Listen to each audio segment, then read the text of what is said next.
নমস্কার, স্বাগত আপনাদের ত্রিপুরা নিউজ 8 এর পর্দায়। আমি আপনাদের সাথে আছি পূজা। নির্বাচনের প্রাক মুহূর্তে কমলাশঙ্কর বিধানসভার গুণাবন হরিহরদোলা এলাকা থেকে 101 কেজি শুকনো গাঁজা উদ্ধার করে মধুপুর থানার পুলিশ। সঙ্গে আটক করা হয় সুজিত দেব নামে এক গাঁজা ব্যবসায়ীকে। গোপন সূত্রে পাওয়া খবরের ভিত্তিতে এই গাঁজাগুলি আটক করে বলে জানিয়েছে পুলিশ। বিকেলবেলা আমাদের কাছে একটা বিশ্বস্ত সূত্রে আসে, ইনফরমেশন সোর্স ইনফরমেশন কাল্টিভেশনের থ্রু ডিএবি, যে আমাদের মধুপুর থানাধীন হরিহরদোলা এলাকাতে একটা বাড়িতে হিউজ পরিমাণ গাঁজা মাটির নিচে স্টোর করে রেখেছে।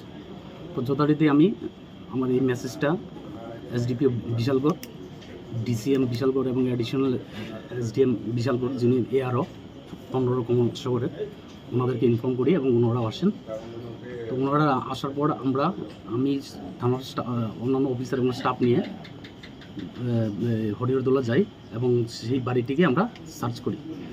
ডিটেল সার্চ করে দেখা যায় বাড়ির একটা পরিত্যক্ত একটা ঘর, গোয়াল ঘরের মতো। ওই ঘরের নিচে, মাটির নিচে গাঁজা স্টোর করা আছে। অ্যাকর্ডিংলি আমরা সবগুলো গাঁজা সেখান থেকে বের করে রিকভার করে আনি। স্যার, কত কেজি রিকভার হয়েছে? টোটাল আমরা যখন সেখানে ওয়েট করি, টোটাল 9টা ব্যাগে 101 কেজি।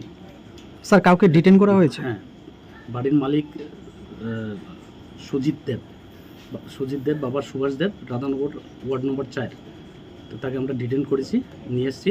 এখন একটা এনডিপিএসের মামলা আমরা নেব এবং কালকে তাকে আমরা কোর্টে ফরওয়ার্ড করবো।